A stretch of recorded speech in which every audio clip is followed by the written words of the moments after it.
Depression is a very painful thing, can be caused by a deep hurt which has been left behind by a bad failure or something bitter that has happened in the past. But depression can be overcome by pouring out our hearts to God. Whenever we are facing a challenge that is too big for us and we feel that we can never make it through that challenge, emotions will, when we lose somebody, lose a loved one, lose things in life, these emotions of pain build up within us, but we need to pour it out. We need to find a way to ventilate it. Now, to tell it to people, there is always a limit that somebody can comfort us, which is wonderful. But complete comfort can only come from God. Look at Hannah. She did not have children, and she was mocked and she was despised by others. Her husband Elkanah took her to the temple, and she was so broken. But she did one thing.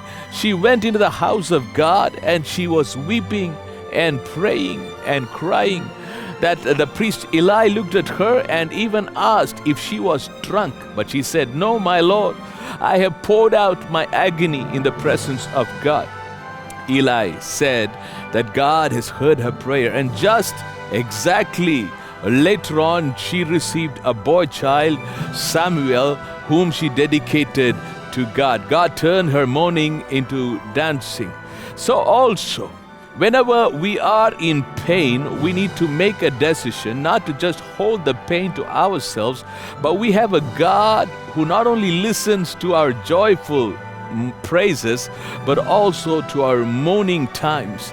He wants to listen to your pain. He wants to wipe your tears. You can go alone. You can sit alone. You can get into a room alone, or you can go to a place where there's a garden or trees or somewhere. Just look to God and pour out your heart before God. In Psalm 62, the Bible says, "Trust in the Lord at all times." People, pour out your heart before Him, because God is a faithful God. Why does it say to pour out? When you pour out water from a tumbler, it is completely released. Not even a drop sticks to it. So also, when you completely pour out your heart, your pain, your agony, God feels what you feel. And He will fill your heart with His peace, fill your heart with His joy, give you a promise, comfort you through His word, through His presence, and you will sing the way even Hannah sang, that He has turned your mourning into dancing. So let us do this, and let us receive the joy of God.